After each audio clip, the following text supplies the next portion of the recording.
Hi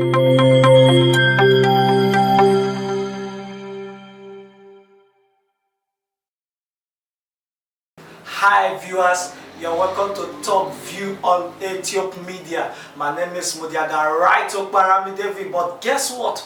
We'll have a special guest in their house we're going to introduce to you this morning. But before we introduce our guest, kindly look at your screen. Follow us on all our social media platforms to get every latest in news, politics, sport, music and entertainment. Follow us and don't miss the fun that is going on right there. Going forward, like I said earlier, we'll have a special guest in the house. He's the immediate past commissioner of urban renewal Delta State and the current People's Democratic Party candidate of the Delta State House of Assembly Ethiope East Constituency. Ladies and gentlemen, permit me as I welcome Olorogun Barrister Arthur Akpowowo. You are welcome, sir. Thank you so much. Sir, quick one. Let's start with the recap. In the last election, you were in this race, but controversially, you lost out. Congratulations, you are now the candidate this time around. So tell us, why are you in this race? And why do you consider yourself fit to be the next personality that will represent Ethiope East and the legislative arm of Delta State government? Okay, nice being here with you. Let me correct an impression. You said I lost, I didn't lose. In 2018, I threw myself for the primaries of the PDP. But there was some problems and hiccups here and there. And I was advised by His Excellency the Governor, Dr. 𝐈𝐼R𝐶𝐽, and other leaders of the party to come down, to step down, let me use the political term, so that Honorable 𝐈𝐼R𝐶𝐽, who was there, the sitting member then, can do his second term. So to that extent, as a party man, as a loyal party man, I put the interest of the party first and I listened to our leaders and actually left the race for Honorable 𝐈𝐼R𝐶𝐽. Unfortunately, he lost the general election. This time I'm out again to contest, and by the grace of God, I won the primary since May 22nd last year, 2022. And we have been in the trenches, the dug-out campaigning for over 10 months now. Before the elections will come up on the 11th of March. But we are taking the first election, which is on the 25th, this Saturday, very serious, because the taste of the eating is in the pudding. Why am I in the race? I feel very strongly that as a lawyer who is well baked and trained in legislative drafting and making of bills, and turning bills into law and all that, and to art and all that, I should be able to represent people who haven't been trained very well on legislative drafting, and I haven't developed myself as a legal mind, and secondly as a politician who live among the people. I schooled here, right opposite here is my secondary Baptist high school. I've been around, so I know the aspirations of my people, and I think I will be able to represent them by ensuring that I work in tandem with their hopes and aspirations in the House of the Delta House of Assembly. Okay, let me start from you. You mentioned, you said you're a barrister. I want to ask, do you think being a barrister is an edge or would give you an upper edge over your counterparts to give us a master class representation? Definitely, because you know you are going to the House of Assembly. They call them lawmakers. So a lawyer can actually make law better than an ordinary person or any other person that studied any other field. Because the law is what you have read. You do what we call substantive law in the university. You go to the Nigerian Law School and do adjectival law for 1 year. So for 6 years, you must have learned. In fact, it's elementary. What we do in here, what we call legal methods. It's elementary for you to know how to draft bills, how to make laws. So it's part of you. So you definitely, as a lawyer, you'll be better than anybody who is not in that field, because it's a course that you have taken for 6 years. So definitely you can't be on the same pedestal with any other professional. All right. Okay, let's look at this one now. Now, if you look at all the aspirants contesting for the Delta State House of Assembly this time around, they are all young people, including you too. So my question is, do you think this is a right step in the right direction? We are talking about youthful inclusion in Nigerian politics this time around. You know, there was this clamor for not too young to run bill, which was passed recently, some few years back, that has now brought the age of people seeking to go to House of Assembly to 30, and as chairman of council to 30. So that has actually opened up the space for a lot of young people to come into the but it's good. It's a good thing, because you have to Anthony Nahoro, you have the likes of other First Republic civil politicians, Kadibu, Shuba Kadibu, and all that, at their 30s when they came to limelight. So I don't consider anybody that is above 30 too young to go to House of Assembly. So I believe it has opened up the space, it has given young people the opportunity to come and to express their ambition. And I think it's a good thing, because youthfulness is energy. So they should be able to use the energy to serve the people. Okay. My next question is that, of course, if you can be truthful to yourself, we expect this election to be a very great crack. Like a word on the streets, they say this House of Assembly election, 𝐾𝐈𝐃𝐍𝐈𝐴 this time around. Nobody they sure of who go win. Out of getting even, especially the candidate of the All Progressive Forum, who is an incumbent. Now recall that, especially the incumbent now defeated your party candidate in the last election. My question is that, what are your chances of winning, knowing fully well that in Nigeria elections is very rare for an aspirant to defeat an incumbent? So what are your chances of winning this election? I am the candidate of PDP for this election, and you know that PDP is a very strong party. When you mention All Progressive Congress, APC, every member of APC that I know today, from Senator 𝐼𝐼𝐼, with due respect to him, to the chairman of the party, Chief Omeni Sobotie, to PDO Akpeki, they were all one-time PDP members who even served in the State Executive Council as commissioners. So anybody you see in APC, if I'm not making any fallacy of overgeneralization, I think they are all PDP, who in one way or the other fell out of the party, or they didn't get their aspiration, so they moved to APC. So PDP is the father of them all when you say political parties in Delta State. The problem we've been having in Ethiope East has been traceable to the person of great 𝐺𝐺𝐵𝐺, who happens to have a strong followership in data center, not only in Ethiope East. But I can tell you, or like you know, that force, that 𝐺𝐺𝐵𝐺 force, which other people tapped into to get relevance, to get elected into office, has now been broken into pieces. You now have, from the 𝐺𝐵𝐺 political machine, who from AG in 2003 metamorphosed into DPP 2007, 2011, then became Labour Party in 2015, and became APC in 2019. That political chain has been broken.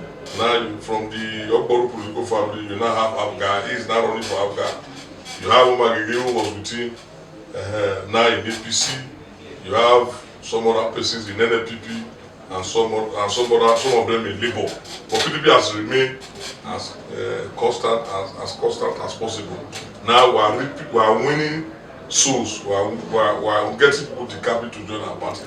For as a person, I am strong enough, and my political history has shown that I can be trusted with power. As commissioner for urban renewal for just 2 years and a half, I was able to attract 12.6 kilometers of road to this local government, spread across 7 wards. So I have a rich political history. As state leader, a lot of people will tell you that I have to carry you to the office go. And that is after me, there was no that viable you to die anymore.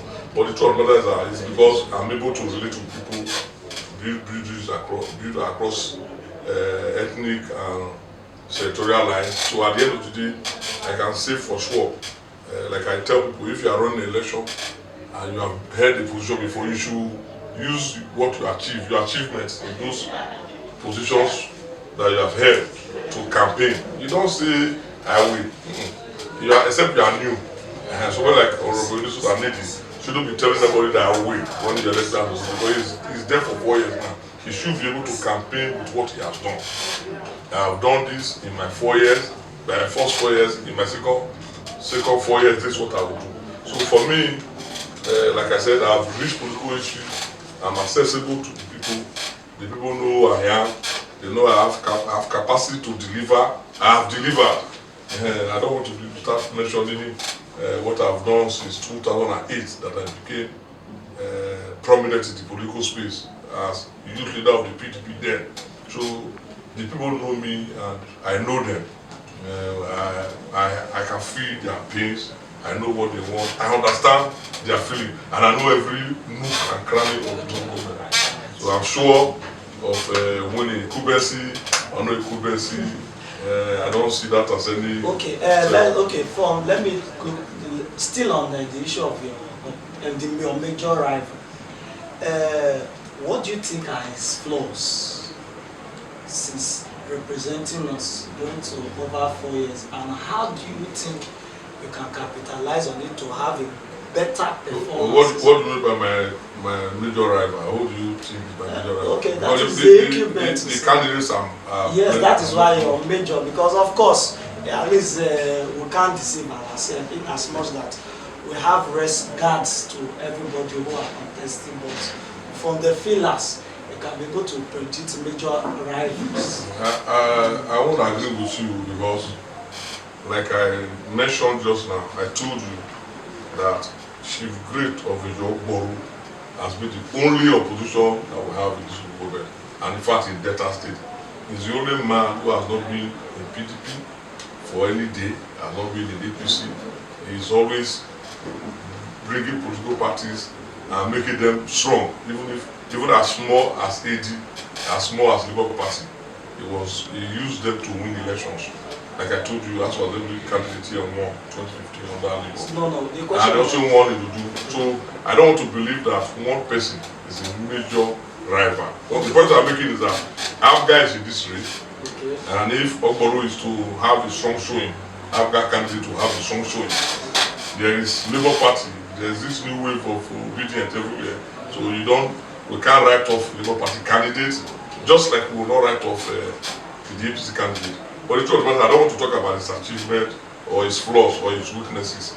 The people of Ethiopia, the voters, the electorates, they know his flaws. They know why they are looking for change. And I'm sure they will be in a better place to answer your questions. Okay, because I see, he's my brother. I see him as my brother. I will relate at that level, so I don't want to go into pure talks because we are into politics. But the people will have assessed him, and they have come to say conclusion that look, this time we're not sending him back. Okay, there are some talking about your antecedents as a commissioner. Of course, you did awesomely well, because we have people who you succeeded. In terms of performances, people are able to say yes, 𝐼𝐿 did well as a commissioner. However, there are still some communities that are aggrieved, that believe that you did major of your projects in your community, which happens to be in Eko. And a lot of persons from the aggrieved community seems to be complaining that you did more, you didn't even touch their community. And so my question is, at least we want you to give us your own view on this issue, especially to the aggrieved communities. I don't know if you must have heard about it, but as a media personality, I think I've heard one or two communities who have made one or two complaints that you did more for your community and you didn't touch their community. What's your view about that? It is not correct, it's completely incorrect. When I started speaking earlier, I told you I've done jobs, visible jobs in 7 wards out of 11. That is to say, out of 11 wards, the Minister of Urban Renewal President, which I headed as commissioner, has our projects. So now, if you are a lecturer or a teacher, and you give me 11 questions to answer, and I'm able to answer 7, what will you grade me? What would you grade me? It's not a pass mark, 7 over 11. The truth is that there are big projects in some area that we cannot concentrate on as smaller projects then. For example, let me be very blunt with you. Barr has a project executed by this governor, 8 kilometers of roads. Just that project. That's the �𝐼𝐿, Onumane, Okuno, Okurekpo Road. That is the word for this Barr. Because when you want to talk about these grumblings, I know where they are coming from. The question is that no ward has such privilege to get such a big project. That's one. 2, you see 𝐿𝐿𝐿𝐿 from 𝐿𝐿𝐿𝐿 to 𝐿𝐿𝐿𝐿 to 𝐿𝐿𝐿𝐿𝐿. It's another big project that the governor did, 7 kilometers of road. So as a lawyer turned engineer in the Ministry of Urban Renewal, because I have to learn the ropes there, I know for sure that there is no ward where the governor, where the Excellency Dr. 𝐼𝐼R𝐿𝐿𝐿 has not done any project. I can tell you for sure. So when we see that ward 4 is loaded with project, we'll take the project to another ward that has no, doesn't have any project. So the project I did in Eko is, or the project I have done in Eko, because they are completed right now, is smaller than the one I'm doing in Eko. So that's to tell you that it is not true. I'm doing 2.6 kilometers of roads in Eko. My ministry, when I say me, I mean the Ministry of Urban Renewal, which I headed before I resigned March last year to contest with somebody. I was working on 2.6 kilometers in Eko. The project that is already in Eko is 2 kilometers. So you see the difference. So it is not true that I work more in my community. And as I speak to you, I'm working in Olorogun, I've worked with Usokolo, I'm working in Uria. So for the Minister of Urban Renewal presence, or for my presence to be 37 words, to me is excellent, even if it's not distinction. I know, like I said, just 2 years and 7 months I served as commissioner, I will to achieve this. So just begin to imagine what I will do in 4 years as elected member of that society. So my focus will now be on those 4 words that maybe, for one reason or the other, I didn't touch. Don't forget, I don't have the final approval. When I write my memo as a commissioner, the governor must give approval. Okay. Now, lastly, what advice do you have for electorate, especially the people of Ethiope East, for the general election? What advice do you have for them? My advice for them is that they should look at track record of those who are seeking for their vote. What by track record I mean, what the position they've held before, what did they do with it, you know? And if they have nothing to show, just ensure that such people, you fail them with your vote. The vote will count. That's that's the greatest joy I have. Because don't forget, I was into student unionism. And at the student level, you don't bribe anybody. You don't even have money to eat well, let alone bribe somebody. All you need to do is to talk to them. And I pray INEC should live up to the expectation. So the electorate should vote out people who are not performing and vote people with capacity of performance so that they can get the dividends of democracy. All right, thank you very much, Olorogun Barrister Akpowowo, who honored our invitation for the show this morning. But I want to say we're highly privileged for honoring our invitation, and we wish you good luck, Bishop. Thanks for coming. You're welcome. Thank you.